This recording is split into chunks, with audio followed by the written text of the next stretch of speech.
27. Bingung dan bimbang. Ini udah lama sih, Neng. Aku mau nanya soal ini ke kamu, tapi Cinta larang. Padahal sebenarnya nggak apa-apa ya aku nanya. Yang penting suami kamu nggak ada niat lain di luar sana. Bimo makin membuat hati Revan panas. Dia itu teman dekatnya Mas Revan, Bim. Mereka udah seperti saudara. Ratu tetap berusaha membela suaminya di depan Bimo dan Cinta. Oh, pantas akrab banget. Si cewek langsung mau merangkul suamimu walaupun ditolak. Revan berusaha sabar mendengar penuturan Bimo. Namanya Lani, Bim. Dia orangnya sangat ramah. Ratu tetap bersikap santai di depan kedua sahabatnya. Bagus deh kalau ternyata kamu kenal dia. Yang penting gak ada salah paham. Bimo melirik ke arah Revan. Cinta yang melihat sikap Bimo terhadap Revan merasa yakin kalau semua itu dilakukan dengan unsur kesengajaan. Bimo tidak suka karena selama ini Revan selalu menunjukkan sikap tidak bersahabat. Terlihat jelas di wajah Bimo ada kemenangan tersendiri karena melihat sikap Revan yang tiba-tiba berubah. Ia telah berhasil membuat Revan merasa bersalah. Walaupun Ratu mencoba menjelaskan tentang Lani, tetapi Bimo tidak percaya sepenuhnya. Ia merasakan ada sesuatu yang aneh pada diri sahabatnya itu. Bimo sangat mengenal Ratu yang tidak pernah menceritakan tentang kesedihan semenjak mereka saling kenal. Baginya, Ratu wanita kuat yang mampu memendam duka di depan orang lain. Hal itu yang telah membuat Bimo makin mengagumi sahabatnya itu hingga saat ini. Setelah perbincangan yang sangat panjang, akhirnya Bimo dan Cinta berpamitan pulang. Ratu mengantarkan kedua sahabatnya ke depan teras. Ia meninggalkan Andra yang sudah tidur pulas sejak tadi di kasur ruang keluarga. Ratu kembali masuk setelah mobil Bimo meluncur. Ia langsung melontarkan pertanyaan dengan wajah kesal kepada Revan yang sedang duduk di sofa. Kamu gak pulang, Mas? Kamu ngusir aku, sayang. Revan heran melihat sikap istrinya yang kembali dingin. Loh, bukannya seharusnya kamu udah pulang? Kamu gak suka lihat keberadaanku di sini, sayang. Maksudnya bukan seperti itu. Andra udah sehat, jadi kamu boleh istirahat di rumah. Kamu marah lagi karena melihat foto tadi. Revan mendekati istrinya. Kalau menurut kamu, itu kejadiannya udah lama banget. Aku terpaksa menemuinya karena takut dengan ancamannya. Revan berusaha menjelaskan tentang foto dirinya bersama Lani. Lagi pula, sangat wajar kalau kamu masih ingin dekat dengannya. Karena hubungan kalian di masa lalu udah seperti suami istri. Rasa ingin bersama itu pasti masih ada. Ratu memberikan sindiran kepada Revan. Ini tidak seperti yang kamu pikirkan, sayang. Aku dan Lani sudah lama tidak bertemu lagi. Hubungan kami sudah lama berakhir. Yang ada dalam hidupku sekarang hanya kamu dan anak kita. Revan memberikan penjelasan kepada sang istri. Sudahlah, Mas, gak perlu dibahas lagi. Sekarang kamu pulang. Aku juga mau istirahat, mumpung Andra masih tidur. Revan meraih tangan Ratu dan berharap mendapat pengertian untuk penjelasan yang telah ia berikan. Jangan usir aku dong, sayang. Aku masih pengen di sini bersama kalian, menikmati hari libur bersama istri dan anakku. Ratu menepiskan tangan suaminya. Udahlah, Mas, aku mau tidur. Kita tidurnya bareng ya, sayang, bersama anak kita. Revan melontarkan senyuman kepada Ratu. Kalau kamu mau tidur di sofa aja, jangan dekat-dekat dengan anakku. Dia juga anakku. Terserah, tapi aku gak mau dekat denganmu. Kenapa tiba-tiba sikap kamu berubah lagi, sayang? Hanya karena foto itu? Revan menggenggam tangan Ratu.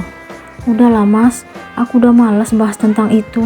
Aku gak tahu sampai kapan kita harus bertahan dengan keadaan seperti ini. Aku mohon, sayang. Aku gak mau hubungan kita berantakan hanya karena masa lalu. Aku udah jelasin semuanya ke kamu. Untuk apa kita mempermasalahkan itu lagi? Revan mencium jemari istrinya. Udah, sekarang kamu mandi dulu sana. Bangun tidur bukannya langsung mandi, ini malah ngoceh. Ratu berusaha mengalihkan topik pembicaraan. Kamu gak marah lagi, sayang? Gak tahu. Ratu melepaskan genggaman suaminya, lalu merebahkan tubuh di samping Andra. Revan memandangi wajah Ratu. Ia sangat tahu wanita itu sangat mencintainya. Itu sudah sangat jelas terlihat dari rasa cemburu yang ditunjukkan oleh ibu dari anaknya itu. Revan tetap sabar menghadapi sikap Ratu yang kini terkesan seperti jual mahal.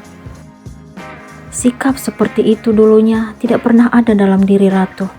Sang istri dengan bangga selalu mengatakan sangat mencintai Revan. Walaupun kenyataan saat itu laki-laki tersebut sudah menolak dan bahkan berlaku kasar terhadap Ratu. Ratu yang dulu dan sekarang sungguh sangat jauh berbeda. Saat ini ia tidak ingin jujur tentang cintanya kepada Revan. Ia lebih memilih menutup diri dari perasaan yang ia miliki. Akan tetapi Revan tetap berjuang agar Ratu kembali menerima dirinya seperti dulu lagi. Ia sangat sadar kalau sikap Ratu bisa berubah jauh lebih dingin dibanding dirinya. Mata hati Revan benar-benar telah terbuka dan melihat kenyataan yang ada pada diri wanita yang ia cintai itu. Sebulan telah berlalu, kini Andra memasuki usia 6 bulan. Tingkahnya makin lucu dan menggemaskan. Anak itu sangat dekat dengan neneknya, ibunya Revan. Setiap bertemu dengan wanita cantik parubaya tersebut, Andra selalu kegirangan. Hari ini, mereka sedang berkunjung ke rumah orang tua Revan. Terlihat jelas bagaimana reaksi Andra saat berada dalam pangkuan neneknya. Kedekatan mereka terjalin karena Bu Sandra hampir setiap hari melakukan video call untuk menyapa cucunya. Bu Sandra sudah lama menantikan cucu laki-laki dari Revan. Oleh karena itu, ia memberikan nama yang sangat mirip dengan namanya sendiri kepada cucunya. Kasih sayangnya kepada Andra sangat jelas ia tunjukkan. Ratu bahagia karena sang ibu mertua peduli terhadap buah hatinya dan Revan. Gantengnya cucu Oma. Anak siapa sih? Anaknya Papa Revan ya? Andra menunjukkan ekspresi bahagia saat bermain dengan Bu Sandra. Iya dong Oma, papanya kan ganteng. Anaknya juga pasti ganteng. Revan menimpali obrolan sang ibu sambil menaikkan alis di depan Ratu. Wanita itu menaikkan bibir mendengar pengakuan suaminya. Kapan kalian kembali tinggal serumah lagi? Ratu sontak kaget mendengar pertanyaan ibu mertuanya. Coba tanya menantu mami. Revan sengaja meminta ibunya bertanya kepada Ratu. Kapan kamu pulang ke rumah suamimu, nak? Tanya Bu Sandra kepada Ratu. Ia ingin berbicara serius dengan sang menantu. Andra ia serahkan kepada Revan. Jawab pertanyaan mami sayang.